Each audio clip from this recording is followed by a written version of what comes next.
Fala galera, eu sou o Léo, arquiteto de cloud, e hoje nós vamos falar sobre observabilidade. Afinal, o que é observabilidade? Será que observabilidade é a mesma coisa que monitoramento? Então, se você não tem certeza, bora pro vídeo?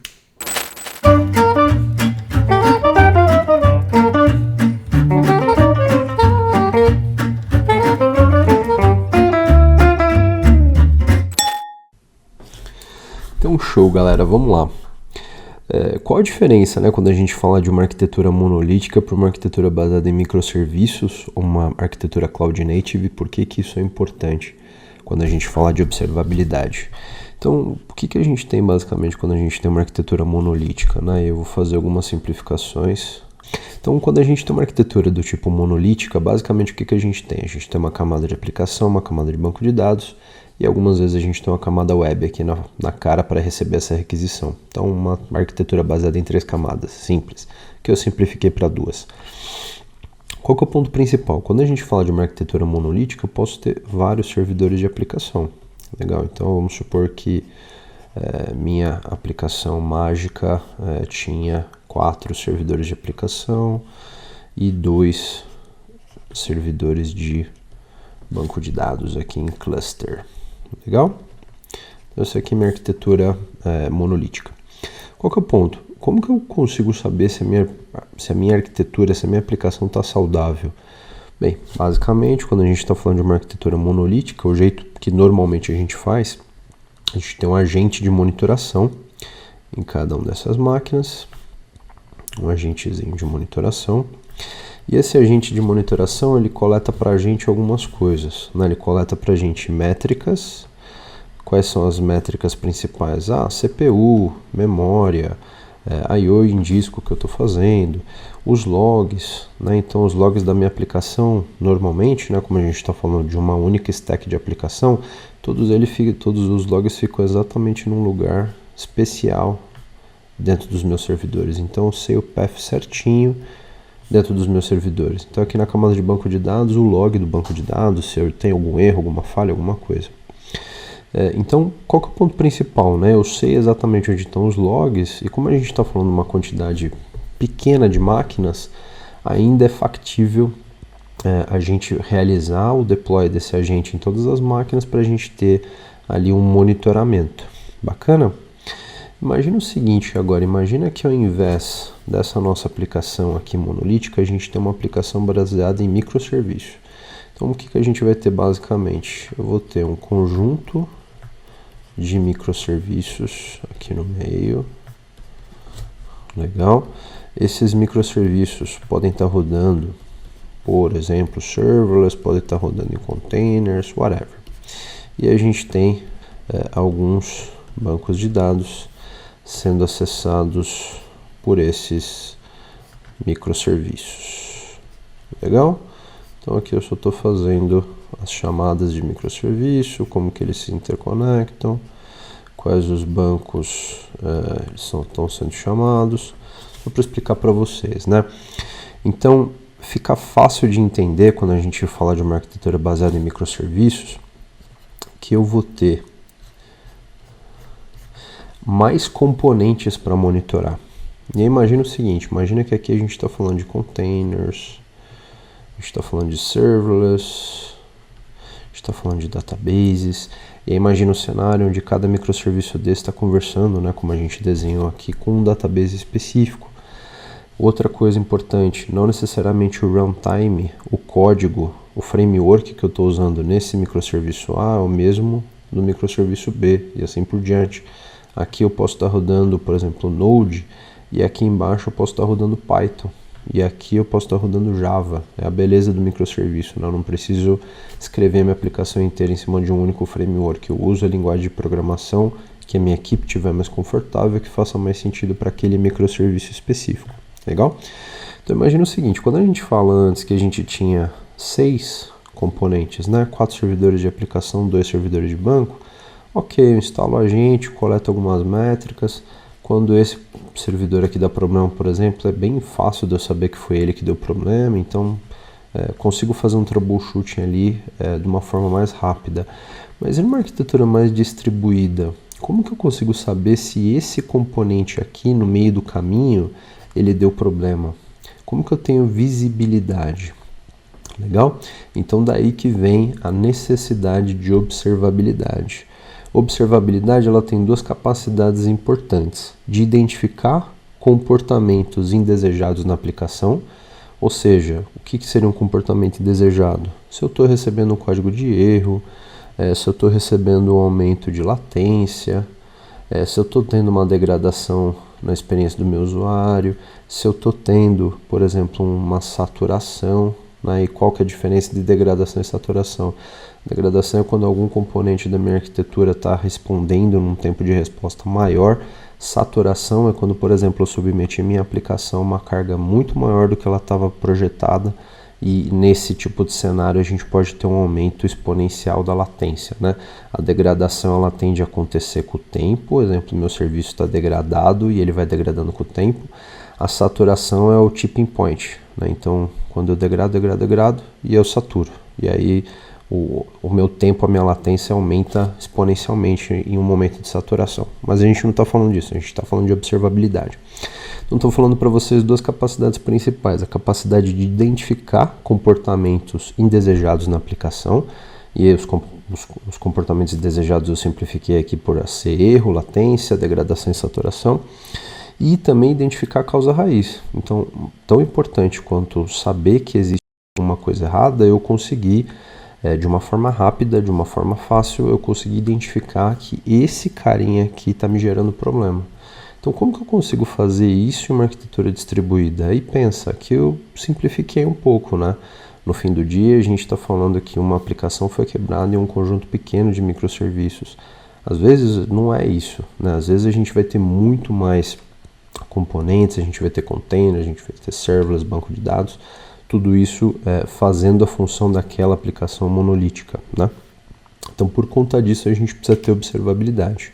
Então, como que eu consigo saber se existe alguma coisa errada e como que eu consigo identificar a causa raiz em uma arquitetura Cloud Native? Bacana? Ficou claro, gente, a diferença, então, entre o monitoramento de uma aplicação monolítica e a observabilidade de uma arquitetura Cloud Native? Ficou mais claro para vocês? Então aqui a gente entende qual que é a função básica de observabilidade: saber o que está errado e saber qual que é a causa raiz. Bacana? Qual que é a função básica quando a gente fala de observabilidade? A gente tem 3 pilares principais. Legal? Quais são os pilares? Logs, métricas, tricas e traces distribuídos. Traces distribuídos. Sejam bonzinhos, como sempre, com relação à minha letra. A letra do tio não melhora com o tempo. O que a gente entende por log? Log, como eu tinha explicado para vocês, é aquele arquivo texto. Então tem um arquivo texto da aplicação onde eu tenho mensagens sendo jogadas para esse log. Então pensa que o log é um dado textual, né? Então imagina um arquivo de texto com várias linhas, onde eu tenho, por exemplo, as saídas de erro da minha aplicação, std out, std error e assim por diante. Legal? Métricas, assim como a gente monitorava antes, a gente está falando de métricas específicas de CPU, memória, I/O, latência, tempo de resposta, availability, né? Então a gente está falando de métricas específicas. É óbvio, a gente monitora essas métricas ao longo do tempo, né? Ao longo da linha do tempo. E traces distribuídos. Qual que é o ponto principal? Lembra que na outra imagem que eu fiz para vocês, a gente tem a composição de vários microserviços juntos e a soma desses microserviços vai ser a experiência do meu usuário? Então, o trace distribuído é a capacidade que eu tenho de saber exatamente aonde que está o meu problema do ponto de vista de performance, por exemplo. Então, eu sei que, olha, a chamada daqui para cá demorou 2 milissegundos, a chamada daqui para cá 3, a chamada daqui para cá 7. Quando eu fui chamar esse cara aqui, esse cara demorou 300 milissegundos para me responder. Poxa, então eu sei que alguma coisa está degradada nesse componente. Então é a possibilidade de eu conseguir fazer traces em um ambiente distribuído. Bacana? Conversando um pouquinho sobre a parte de logs.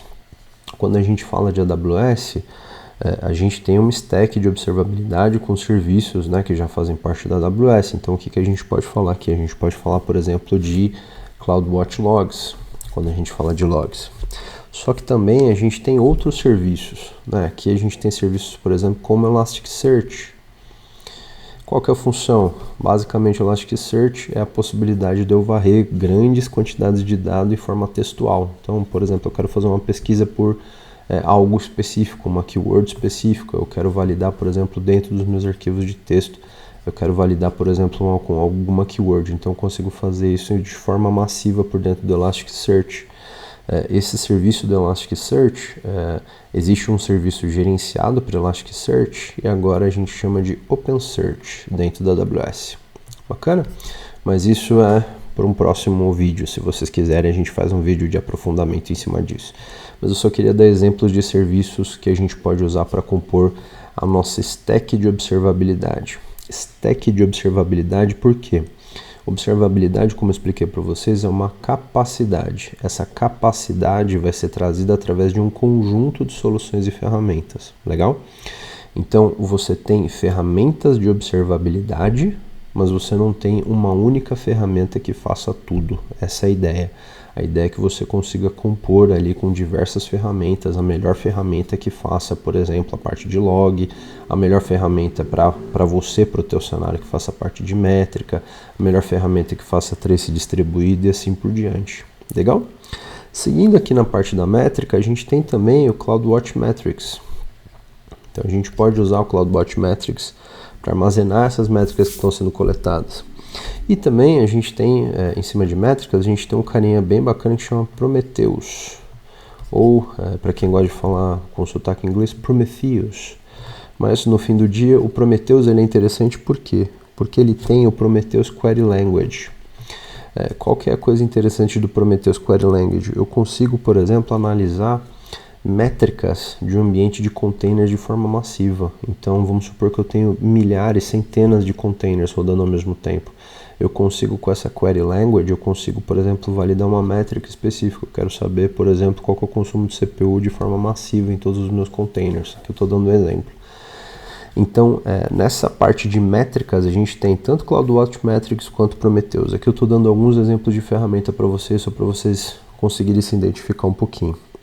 E em trace distribuído, a gente tem na stack da AWS, a gente tem o X-Ray, mas existem vários outros players e parceiros que também trabalham com soluções, né? Aqui, como a gente falou da Elastic, com o produto do Elasticsearch, Prometheus, parceiros e serviços, assim como o Elasticsearch, agora a gente tem um Managed Services específico para Prometheus. Então, ao invés de você criar sua própria infraestrutura e ficar preocupado em transformá-la numa infraestrutura escalável, robusta, gerenciável, você pode usar o serviço gerenciado de Prometheus para realmente usar o Prometheus sem ter que se preocupar com essa parte de infraestrutura.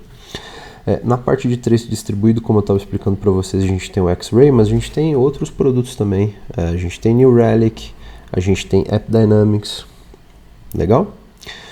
AppDynamics, legal?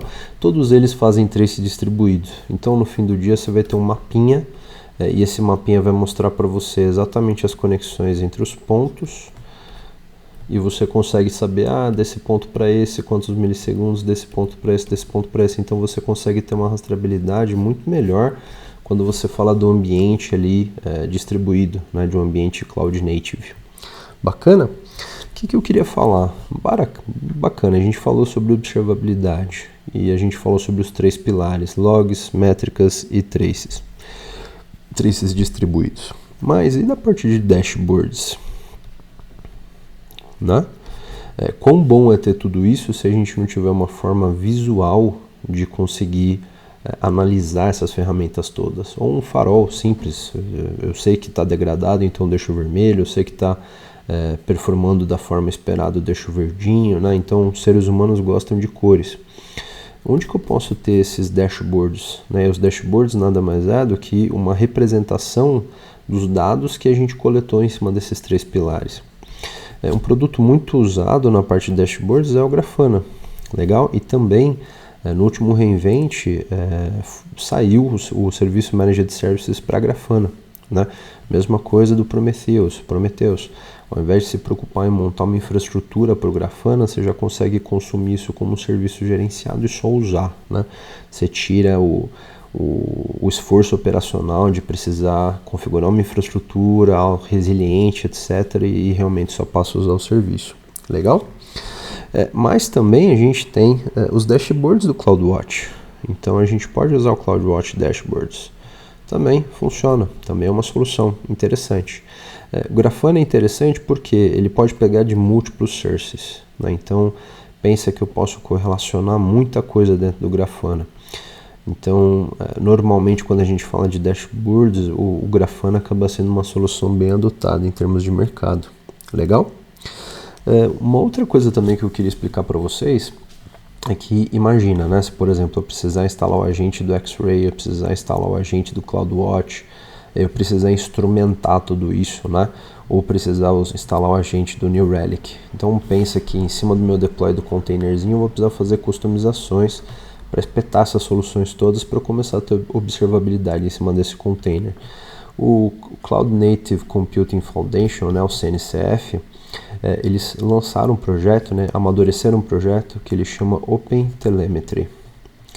O que é interessante do OpenTelemetry? É um standard aberto de APIs e bibliotecas que você, com um único deployment em cima do teu container, por exemplo, ou da tua arquitetura distribuída, você consegue, por exemplo, integrar esse cara com X-Ray, com CloudWatch, com New Relic, com AppDynamics. Então, ao invés de eu precisar instalar vários produtos para ter observabilidade, eu coleto todas as métricas com o OpenTelemetry e conecto o OpenTelemetry com os serviços que eu quero. Então, é uma forma de você criar uma camada entre o meu workload ali, o meu container, a minha função lambda, a minha máquina EC2, meu microserviço pode estar rodando em cima de uma máquina EC2, dependendo do cenário.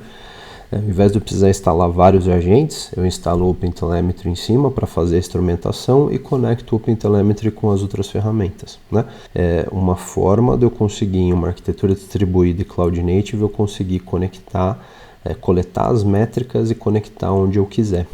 Legal? Então é uma forma de facilitar, né, a simplificar essa stack toda de observabilidade que a gente consegue montar. Então, galera, eu vou colocar aqui alguns links legais, algumas informações legais, como sempre vão estar pinados aqui no primeiro comentário. Tem uma série de blog posts da AWS que fala sobre observabilidade, então é feito um deploy de uma aplicação e montado esse mapa, é muito bacana. Se vocês quiserem que a gente aprofunde isso, faça um hands-on, coloca aqui seus comentários e a gente traz para vocês um hands-on de observabilidade na AWS, por exemplo, para vocês terem uma ideia numa arquitetura de exemplo como que isso funcionaria na prática. O mais importante realmente é entender a diferença, entender que observabilidade é um passo além do monitoramento. E óbvio, quando a gente fala dos 3 pilares de logs, métricas e trace distribuído, a gente fala de dashboard e também, obviamente, de alarmes, né? Então, é importante a gente ter essa visibilidade. Uma coisa interessante quando a gente fala de CloudWatch, por exemplo, a gente conseguir fazer, por exemplo, o CloudWatch Synthetics. O que o CloudWatch Synthetics? Synthetics. O que o CloudWatch Synthetics faz? Basicamente, eu copio qual que é o comportamento do meu usuário, passando pela minha arquitetura distribuída, e 3 horas da manhã, por exemplo, quando eu não tenho nenhum usuário comprando no meu e-commerce, por exemplo, eu posso, através de CloudWatch Synthetics, fazer as chamadas que um usuário faria. Legal? Outra coisa interessante também é a detecção de anomalia. Anomaly Detection. Né? Então, por exemplo, eu tenho o meu conjunto de métricas que estão sendo coletadas. Eu uso Machine Learning para identificar, olha, esse ponto aqui é um ponto que não faz parte do comportamento normal do teu sistema. Isso aqui é uma anomalia. Então, ao invés de, por exemplo, eu ter uma métrica, olha, me avisa quando eu estiver em 85%. Não, ele vai falar, olha, normalmente a tua média histórica em cima desse item é 42%. Você teve 54%. Isso aqui é uma anomalia. Então, é uma forma mais sagaz de você definir métricas operacionais. Então, você pode usar detecção de anomalia como parte da tua stack de observabilidade. Legal? Então show, galera, espero que vocês tenham gostado do vídeo. Se você não for inscrito no canal, por favor, se inscreva no canal, ajuda muito a gente. É só clicar aqui no botãozinho embaixo, se inscrever. Se você tiver gostado, deixa o seu like. Se você não tiver gostado, por favor, coloca aqui nos seus comentários o que você acha que poderia ter sido diferente, explicado de uma forma diferente. A gente sempre quer ouvir o feedback de vocês e pode dar o dislike, não tem problema. Podem ser sinceros no like ou no dislike, não tem problema nenhum. Siga a gente também no Instagram, o Café com Cloud está nas redes sociais, está no Instagram também. Vira e mexe a gente abre um Café com Cloud Responde, que são aqueles 15 segundos que a gente tem que responder sobre algum tema específico. Então se você tiver alguma dúvida, logo menos a gente está abrindo o Café com Cloud Responde, você pode tirar sua dúvida com a gente e a gente vai procurar responder ela em 15 segundos. Então é isso, galera. Obrigado de novo por ter assistido esse vídeo e a gente se vê no próximo episódio. Valeu, falou!